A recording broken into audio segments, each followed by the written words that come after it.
Shalom jemaat sekalian yang Tuhan cintai. Shalom. Saya sangat bersyukur pagi ini boleh kembali bertemu dengan jemaat GKI Kebayoran Baru yang Tuhan kasihi. Saya bersyukur kepada Tuhan untuk kesempatan melayani saudara sekalian pagi ini melalui Pendeta Bambang yang terkasih memberikan kesempatan dan kepercayaan untuk boleh berkhotbah di minggu pagi ini. Saya diberikan satu tema yang sangat unik, Turn your eyes upon Jesus. Ya, arahkan matamu hanya kepada Yesus. Mari kita menghormati firman Tuhan, dan saya selalu setiap kali kalau berkhotbah ketika membaca firman Tuhan saya mengajak jemaat berdiri. Mari kita bangkit berdiri. Saya akan mengajak kita melihat beberapa ayat dari kitab Mazmur. Bagian pertama saya akan membaca Mazmur 123, saya akan bacakan ayat 1, setelah ayat yang kedua bersama-sama. Nyanyian ziarah, kepadamu aku melayangkan mataku, ya engkau yang bersemayam di surga. Lihat, seperti mata para hamba laki-laki tertuju kepada tangan tuannya, seperti mata hamba perempuan tertuju kepada tangan nyonyanya. Demikianlah mata kita tertuju kepada Tuhan Allah kita sampai Ia mengasihani kita. Yang kedua, saya mengajak kita membaca bersama dari Mazmur 16 ayat yang ke-8. Sama-sama, 2, 3. Aku senantiasa memandang kepada Tuhan, karena Ia berdiri di sebelah kananku, aku tidak goyah. Dua ayat ini bicara tentang mata kita yang tertuju kepada Tuhan. Tapi Alkitab juga sangat indah dan luar biasa menceritakan tentang mata Tuhan yang tertuju kepada kita. Kita akan baca satu ayat yang ketiga dari Mazmur 32 ayat 8. Sama-sama, 2, 3. Aku hendak mengajar dan menunjukkan kepadamu jalan yang harus kau tempuh. Aku hendak memberi nasihat, mataku tertuju kepadamu. Silakan duduk jemaat sekalian. Diberkatilah setiap kita yang membaca firman Tuhan, merenungkannya, memahaminya, menyimpannya dalam hati, memegang dengan teguh dan melakukannya di dalam kehidupan setiap kita. Jemaat sekalian, di dalam Alkitab kita, Raja Daud adalah seorang yang dikenal sebagai a man after God's own heart. Seorang yang hidupnya berkenan di hati Tuhan. Ya, dan memang Daud punya sebuah kualitas hidup yang begitu luar biasa. Dia begitu intim dengan Tuhan, dan dari apa yang dia tuliskan, yang Roh Kudus percayakan untuk dia tulis. So sekalian, Daud dipakai Tuhan menulis paling banyak tentang relasi yang dekat dan intim dengan Tuhan. Dan salah satu dimensi yang ditulis oleh Raja Daud di dalam Mazmur-Mazmur yang dia tuliskan, ya, dia mengajarkan kepada kita tentang mata yang tertuju kepada Tuhan, dan juga bagaimana mata Tuhan yang tertuju kepada umatnya, kepada saudara dan saya, kepada kita semua di tempat ini. Tadi kita membaca beberapa ayat, ya, dan masih banyak bagian yang lain yang kalau saudara mau teliti, selidiki lebih dalam, ada banyak sekali. So sekalian, ayat-ayat yang bicara tentang mata kita yang tertuju kepada Tuhan, dan Tuhan senang dengan hal itu. Dan juga bagaimana janji Tuhan, Dia adalah Allah yang setia, yang matanya juga tertuju kepada kita. Dan ini sangat penting. So sekalian, tadi kita menyanyikan satu pujian sebelum khotbah, Turn your eyes upon Jesus. Ya, ini juga lagu favorit saya sejak kecil ketika saya sekolah minggu, tapi saya juga ikut kebaktian umum di gereja bersama dengan papa dan mama. Dan ini satu hymns favorit yang saya sudah kenal sejak kecil, dan juga berulang kali saya nyanyikan, saya mainkan di piano. Ya, so sekalian, lagu ini sangat unik karena lagu ini ditulis oleh seorang wanita yang buta. Dan kalau kita menebak, ya, hymn writers, yang penulis lagu hymn yang buta itu biasanya yang paling terkenal adalah Fanny Crosby.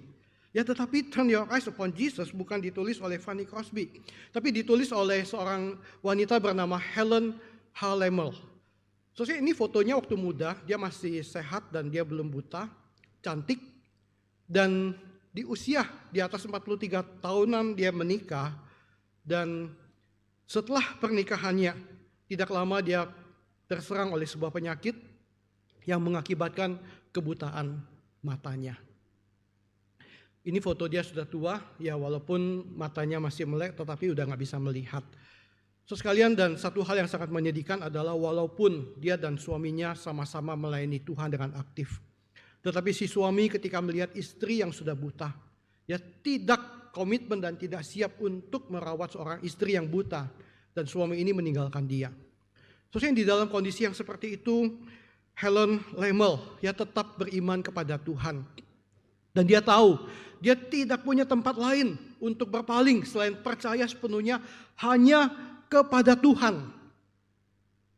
Dan di dalam kondisi butanya, dia mundur dari pelayanan di Moody Bible Institute dan pindah ke Seattle, di mana dia terus menulis puisi dan kemudian menggubahnya menjadi musik. Dan dia sering dibantu oleh teman-temannya. Ya ketika sepotong instrumen dan melodi yang indah dia dapatkan, ya dia mainkan di piano mungkin, dan dia minta temannya menolong untuk menuliskan, mencatatnya, sehingga menjadi sebuah catatan lagu yang kemudian boleh dikombine dengan syair-syair hymns yang dia tulis. Terus kalian, dan temannya seringkali care sama dia dan bertanya, bagaimana hidupmu? Terus dia mengatakan, it's okay, ya, saya baik-baik saja. Untuk hal-hal yang utama yang saya butuhkan, Tuhan menolong dan Tuhan mencukupi. Dan ini satu iman yang luar biasa. So sekalian, ketika dia dipanggil Tuhan, dia hidup cukup lama, ya, sampai usia 97 tahun, hampir 98 tahun. Ya, dan di akhir hidupnya secara keseluruhan, catatan sejarah mencatat bahwa dia menggubah sekitar 500 lagu himne. Nah, salah satu lagu hymns yang terkenal yang masuk di dalam hymn book kita adalah Turn Your Eyes Upon Jesus. So sekalian, kata-kata di dalam syair lagu ini sebenarnya dia dapatkan dari seorang lain, ya, seorang wanita bernama Lilia Strotter, ya, ada di situ. Mereka hidup kira-kira satu zaman, ya, tetapi Lilia Strotter meninggal lebih dulu, ya, tetapi Helen hidup sampai usia cukup tua. Nah, so sekalian, di awal tahun 1900-an, Lilia Strotter mengambil satu waktu retreat pribadi untuk berdoa, dan di dalam retreat pribadi itu Tuhan menjamah hatinya. Dan kemudian dia menuliskan sebuah pamflet dengan sebuah judul Fokus.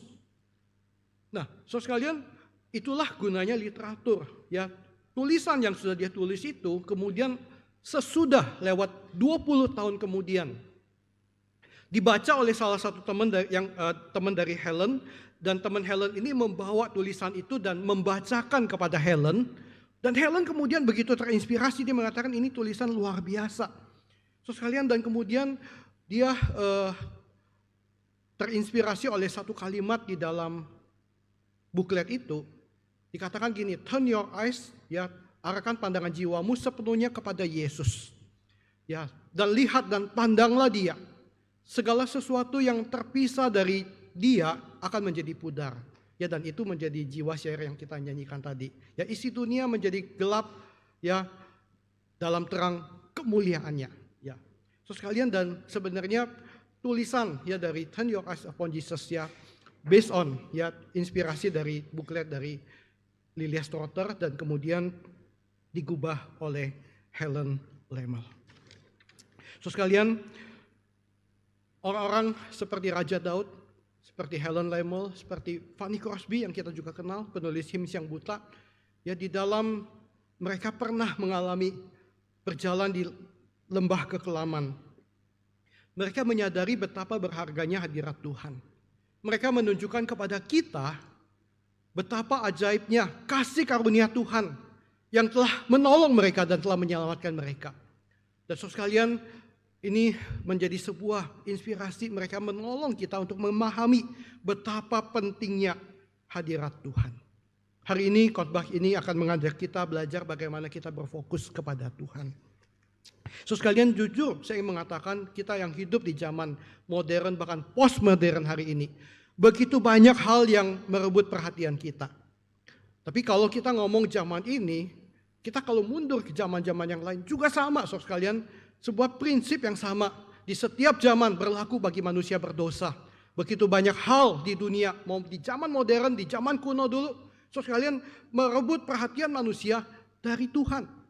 Dan untuk berfokus pada Tuhan itu gak mudah. Satu kali ada seorang anak dari seorang pemburu ulung yang begitu kagum dengan papanya yang suka berburu. Setiap kali ketika papanya pergi ya menembak binatang di hutan, menembak babi hutan misalnya, wah dia begitu salut kepada papanya ya, dan dia begitu mengidolakan papanya. Ya, satu hal yang baik ya kalau anak idola dengan papa. Dan satu kali papanya tanya, kamu mau belajar nembak binatang nak? Oh mau pak, mau banget ya, saya dari dulu tunggu-tunggu. Kapan papa menawarkan hal ini? Oke baik, ikut papa ke hutan. Ya papanya bawa senapan, naik mobil, mereka ke hutan dan mereka kemudian sampai di sebuah padang belantara melihat, wah ada babi hutan di situ. Kemudian papanya mengatakan, oke nak, sekarang waktunya kamu belajar untuk membidik binatang sebelum kamu tembak. Oke baik pak. Dan kemudian dia membidik babi hutan itu. Dan kemudian papanya tanya, apa yang kamu lihat? Wah, saya melihat pemandangan yang luas, yang indah. Ada gunung, ya ada pohon-pohon yang begitu banyak. Dan di situ ada seekor babi hutan.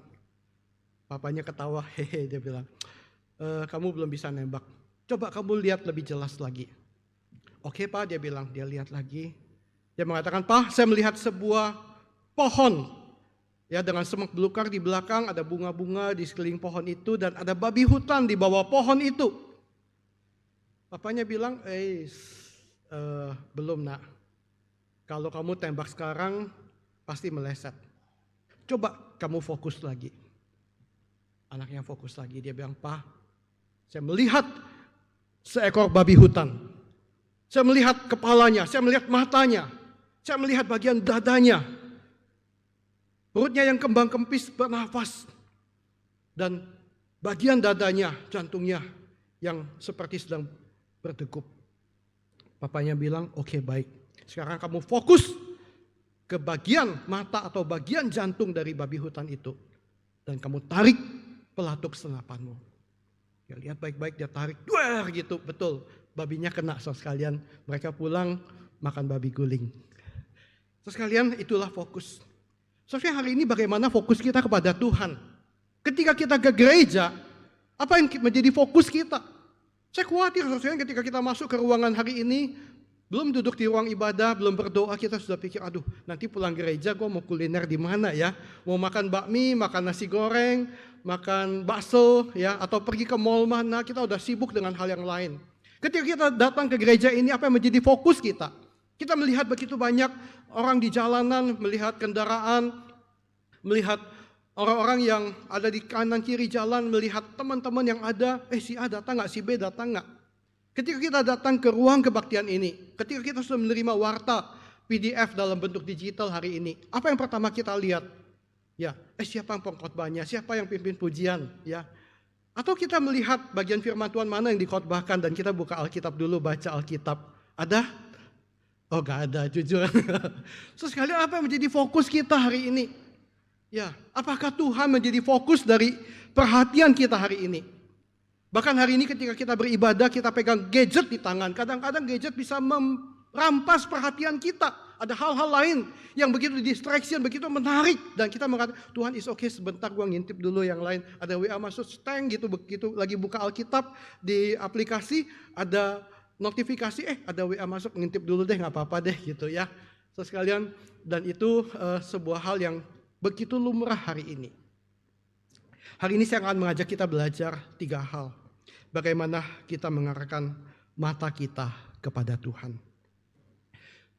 Prinsip yang pertama, ketika engkau belajar mengarahkan mata kepada Tuhan, fokuslah kepada Tuhan dan bukan kepada masalah.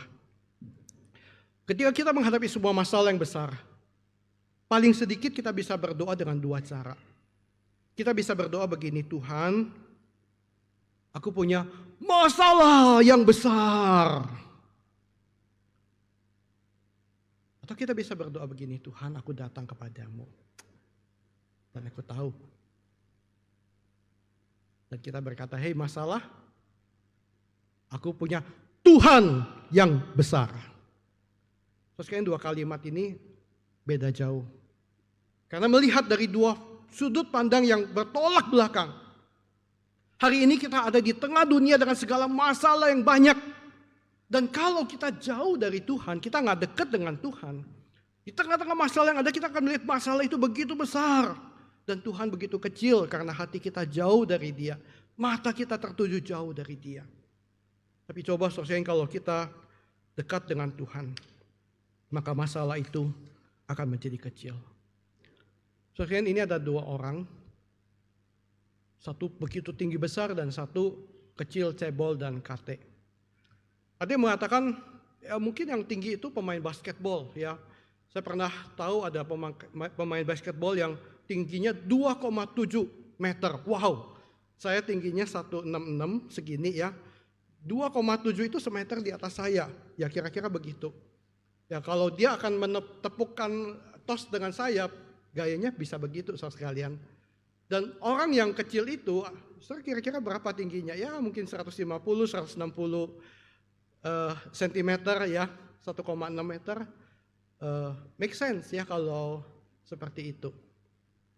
Tapi sorry to say saudara sekalian, ini adalah tipuan optik ilusi. Mereka itu sebenarnya sama tinggi. Tapi karena berdirinya di setting dan sudut kamera diambil dari sudut tertentu yang memberikan kesan, yang menipu dan membohongi kita, jadinya begitu. Soalnya mereka berdiri di sebuah jarak yang berbeda dan yang satu lebih dekat ke kamera, yang satu lebih jauh. Dan orang yang postur tubuhnya sama bisa jadinya seperti begitu. Hal yang sama juga dengan kehidupan kita. Engkau lebih dekat kepada Tuhan atau engkau lebih dekat kepada dunia. Ketika ada masalah, hatimu terpaut di depan masalah itu. Atau engkau ada di hadirat Tuhan dan melihat masalah itu dari kacamata Tuhan. Teman-teman, ini menjadi satu prinsip yang sangat penting. Saya rindu saudara hari ini kita menangkap message ini. Karena kita masih di dunia yang penuh dengan masalah, penuh dengan tantangan yang ada. Hadirat Tuhan adalah tempat yang paling aman dan baik untuk kita berlindung, kita dikuatkan, dan kita dihiburkan. Yang kedua saudara sekalian, prinsip yang kedua, prinsip ini membawa kita kepada satu ayat. Firman Tuhan mengatakan, saya mengajak mari kita berdiri, kita baca bersama-sama ayat ini. Pemazmur ketika dia melihat masalah yang ada, inilah yang ada di dalam hatinya. Mazmur 121 ayat 1 dan 2. Kita baca sama-sama 2, 3. Aku melayangkan mataku ke gunung-gunung, dari manakah akan datang pertolonganku? Pertolonganku ialah dari Tuhan yang menjadikan langit dan bumi. Silakan duduk cuma sekalian. Soalnya kalau hanya lihat ayat pertama, kita mengatakan orang ini desperate. Ya dia melihat kemana-mana, ke gunung-gunung, waduh pertolonganku di mana? Tapi thanks God, dia punya iman di hati. Dia dekat dengan Tuhan. Dan dia teringat kepada hadirat Tuhan yang menjadi sumber kekuatan dia. Dan dia mendeklarasikan, pertolonganku adalah dari Tuhan, Yahweh, yang menjadikan langit dan bumi. Saya rindu ini menjadi doa kita. Anytime ketika kita menghadapi sebuah masalah, datanglah kepada Yahweh yang menjadikan langit dan bumi. Yang kedua saudara sekalian, prinsip kedua adalah kita perlu belajar mencari wajah Tuhan. Lebih daripada berkat Tuhan. Ini sangat penting. Saudara sekalian, di dalam salah satu kata mutiara bahasa Inggris mengatakan begini, fake friends are like shadows, always near you at your brightest, but nowhere to be seen at your darkest hour. Teman-teman palsu itu seperti bayangan, ya, dekat banget sama kamu ketika kamu di bawah cahaya terang, ya di bawah sinar matahari, ya yang gemerlap dan brilian, tetapi mereka nggak ketemu ketika engkau ada di tempat yang paling gelap. Saudara sebel nggak kalau ada teman yang cari saudara hanya ada perlunya aja? Ketika dia butuh pertolongan, butuh dukungan doa, butuh pinjam duit, butuh dibantu, ya butuh kehadiran Anda, dia baru cari. Ketika kamu ulang tahun, Anda mengundang teman-teman, dia telepon, selamat ulang tahun, kok gue nggak diundang, ya ajak dong gitu. Ya udah datang deh makan. Soalnya ketika saudara sedang happy, saudara sedang diberkati, dia datang dan mendekati Anda. Tapi ketika Anda sedang susah, sedang bergumul, sedang membutuhkan sahabat yang memberi kekuatan dan mendoakan, dia nggak bisa dihubungi. Terus kalian, apakah relasi kita kepada Tuhan juga seperti itu? Di dalam Alkitab, firman Tuhan mengatakan Tuhan menyebut beberapa orang sebagai sahabat Allah.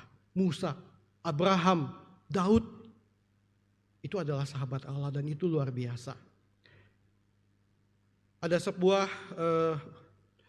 kata lain ya adalah teman sejati seperti intan. Berharga tapi jarang ditemukan, langka. Tetapi teman palsu itu seperti daun-daun di musim gugur, ya terserak ada di mana-mana. Hari ini ketika Allah Bapa di surga ingin mencari orang-orang dengan kualitas seperti Musa, Daud, dan Abraham yang boleh disebut sebagai sahabatku, sahabat Allah. Apakah dia menemukan di tengah dunia ini, di tengah gereja ini, engkau yang dia boleh sebut sebagai sahabatku? Atau kita mencari Tuhan seperti itu fake friends ya, ketika kita butuh berkat, kita butuh pertolongan, kita baru cari Tuhan. Apakah isi doamu hanya minta Tuhan tolong, ada masalah, minta berkat Tuhan, saudara membutuhkan ini, membutuhkan itu. Tapi kita begitu jarang mengatakan, Tuhan aku begitu mengasihi engkau, aku rindu hadiratmu. Tuhan aku hari ini datang kepadamu, aku gak minta apa-apa, aku hanya ingin menikmati hadiratmu. Dan aku hanya ingin ngobrol dengan Tuhan, aku hanya ingin berjumpa dengan Tuhan. Aku hanya rindu jamahan Tuhan menguatkanku, dan aku tahu Tuhan cukup bagiku. So sekalian tadi ketika kita menyanyikan Turn Your Eyes Upon Jesus, kalimat awal mengatakan lelah dan susahkah jiwamu serta gelap gulitaka. Saya pikir memang benar ya, manusia kalau lagi lelah, lagi susah, lagi gelap gulita, cari Tuhan. Tapi sorry to say, ketika kita lagi sukacita, kita lagi penuh dengan berkat, kita lagi senang, kita lagi happy, kita lagi liburan di luar negeri, kita lagi di tepi pantai tinggal di resort. Apakah kita masih punya waktu untuk beribadah dan mencari Tuhan? Penulis Mazmur punya sebuah prinsip yang sangat indah. Dia mengatakan, siapa gerangan ada padaku di surga selain engkau. Selain engkau tidak ada yang kuingini di bumi. Ini satu prinsip yang luar biasa. Saya mau tanya siapa di antara jemaat, saudara menghidupi ayat ini, amin? Amin? Yang amin angkat tangan. Puji Tuhan. Benar ya? Selain Tuhan gak ada yang saudara ingini, benar. Pulang kepengen makan bakmi gak? Pulang gereja perut lapar pengen gak makan? Terus sekalian ini kadang-kadang ketika saya merenungkan ayat ini, saya mengatakan Tuhan jujur ayat ini sangat indah dan saya ingin menghidupinya. Tapi seringkali saya sebagai manusia ya bisa memenuhi 50% pun saya sudah sangat bersyukur.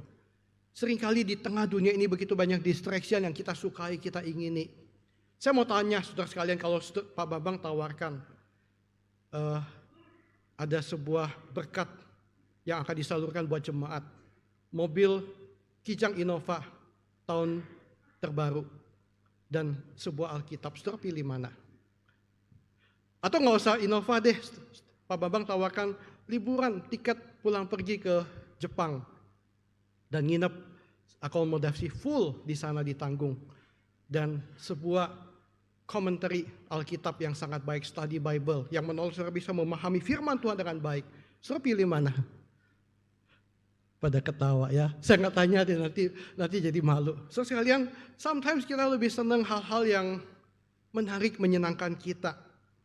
Dan belum lagi ayat yang berikutnya. Sekalipun dagingku dan hatiku habis lenyap, gunung batuku dan bagianku tetaplah Allah selama-lamanya. Ayat ini mudah kita hafal, mudah kita baca di mulut kita. Tapi Tuhan kalau tanya, bagaimana anakku kalau aku izinkan kau jalani ini sebagai sebuah pelajaran rohani. Kita bilang, Tuhan, gue belum siap Tuhan. Gue gak siap, dagingku dan hatiku habis lenyap. Ya, walaupun Tuhan adalah gunung batuku, Tuhan aku cintai. Tapi Tuhan kalau boleh jangan dulu deh. Ya, saya masih senang menikmati hidupku di dunia ini.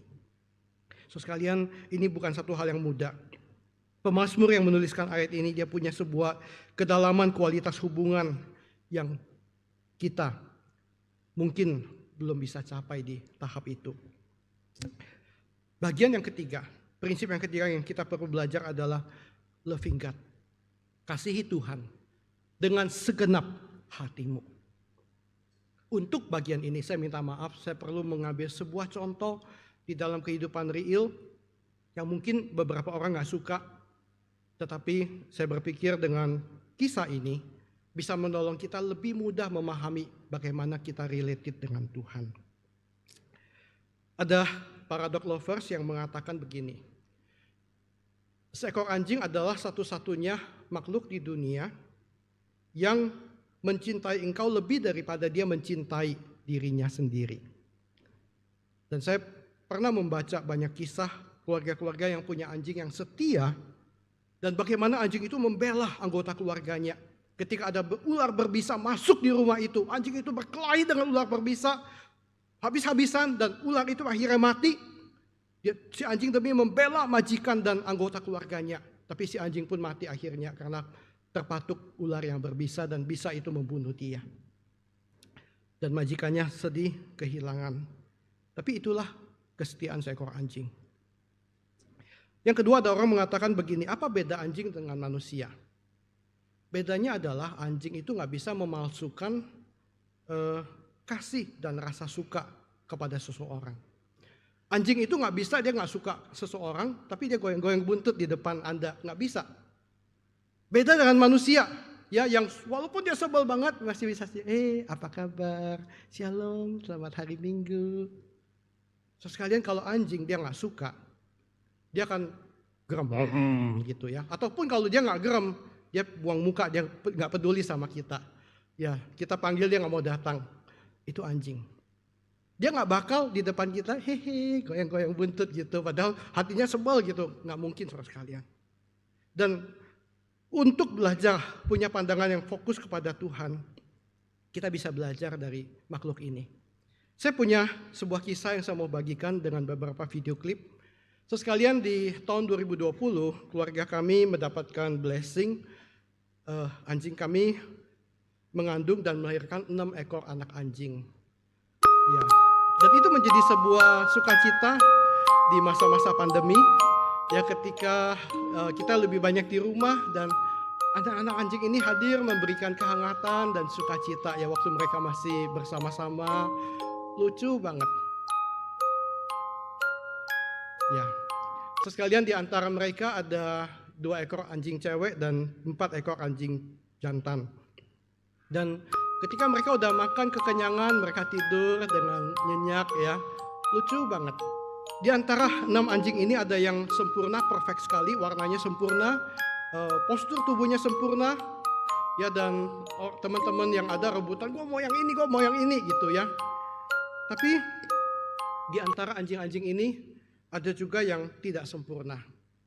Ada 1 ekor yang tidak sempurna, saya kasih nama Butter.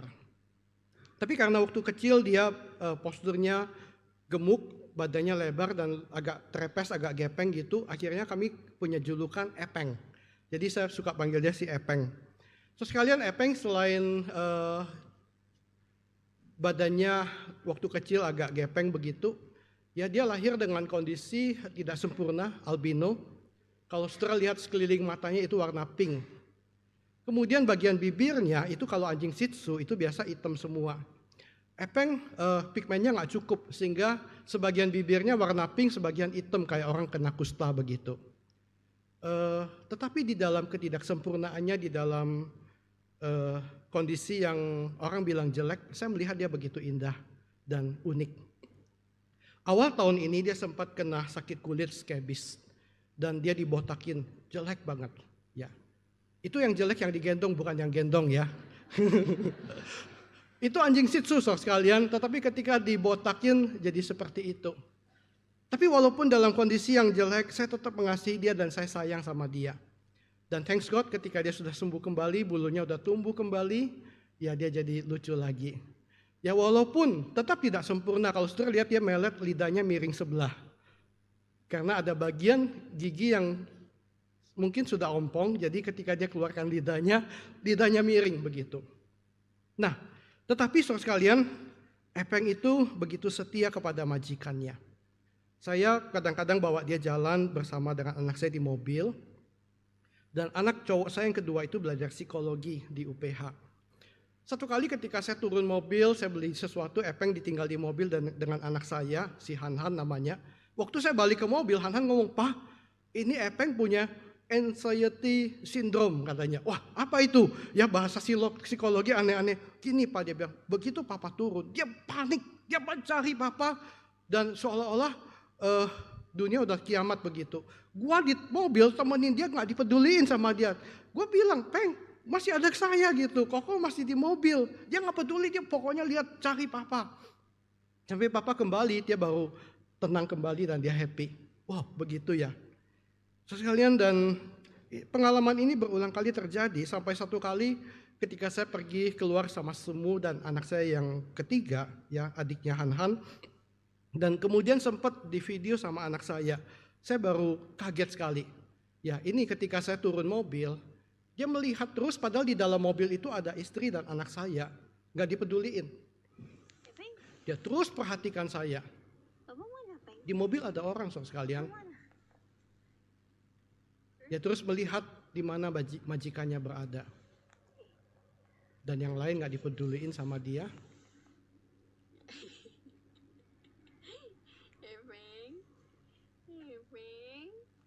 Ya itu ada suara anak saya lagi sapa-sapa, pegang-pegang dia tidak peduli.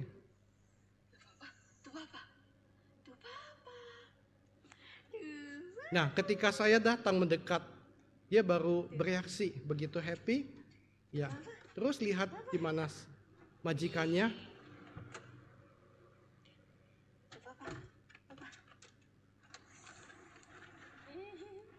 Ya.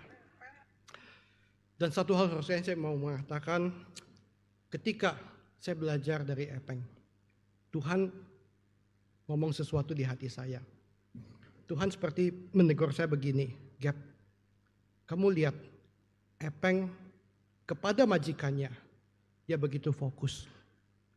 Begitu dia kehilangan hadirat majikannya, dia begitu panik, dia begitu gelisah. Apakah ketika hadiratku berkurang sedikit di dalam hidupmu, kamu juga gelisah kayak Epeng?" Saya malu.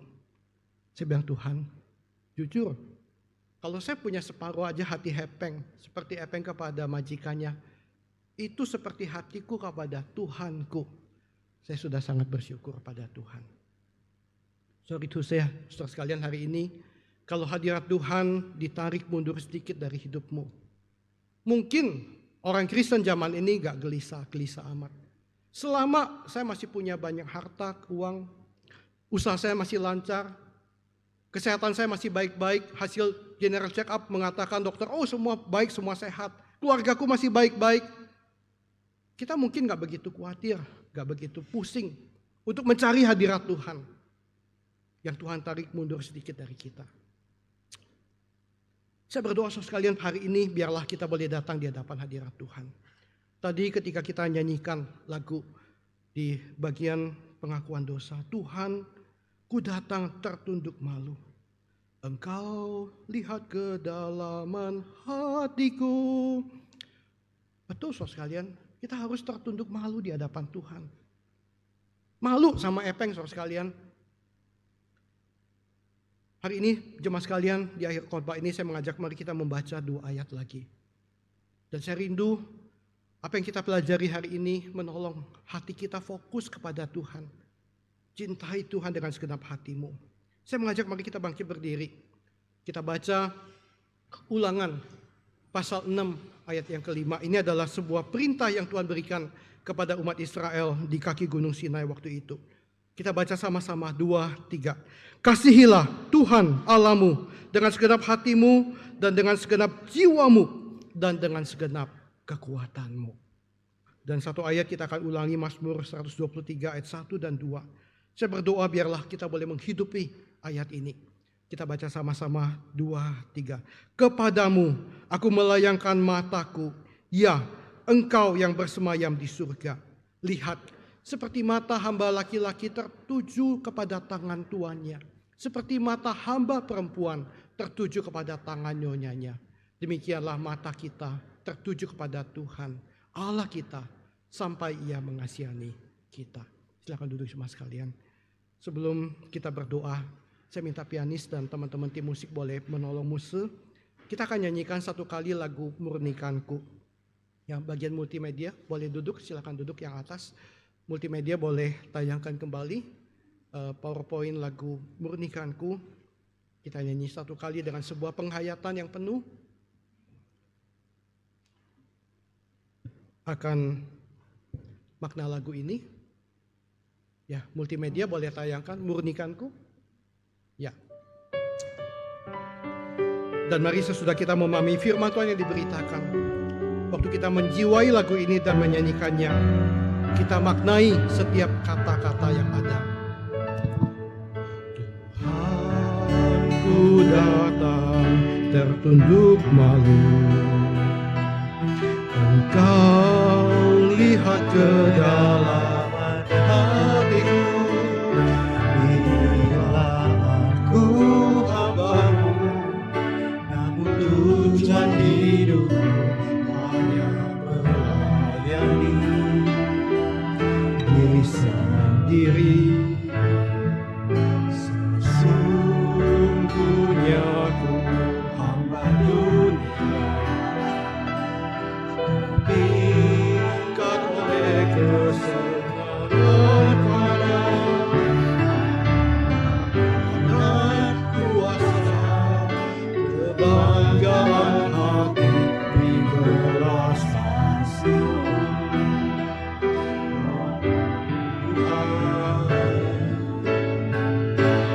Murnikanku tekad di hatiku, agar ku tersadar engkau denganmu. Murnikanku, arahkan mata hatiku, agar ku setia padamu. Mari kita berdoa. Musik tetap iringi dengan pelan di background. Bapa, ketika kami menyanyikan lagu ini, kami sangat sadar kami sepatutnya malu di hadapan Tuhan. Segala doa kami, pelayanan kami, pengabdian kami seringkali hanya tertuju untuk mencari berkat Tuhan dan bukan mencari wajah Tuhan. Bapa, kalau hari ini Engkau menyatakan isi hatimu lewat firman-Mu, bahkan mungkin Engkau sedang menegur kami Tuhan, biarlah kami balik kembali membuka hati kami. Tolong kami untuk belajar mengarahkan mata kami, pandangan kami tertuju hanya padamu. Bapa, biarlah kami sungguh-sungguh boleh mengasihi Engkau dengan segenap hati kami, dengan segenap jiwa kami, dengan segenap kekuatan kami. Hamba berdoa memohon anugerah dan berkat Tuhan bagi umat Tuhan yang Tuhan kasihi di tempat ini. Demi nama Tuhan Yesus kami berdoa. Amin. Tuhan memberkati.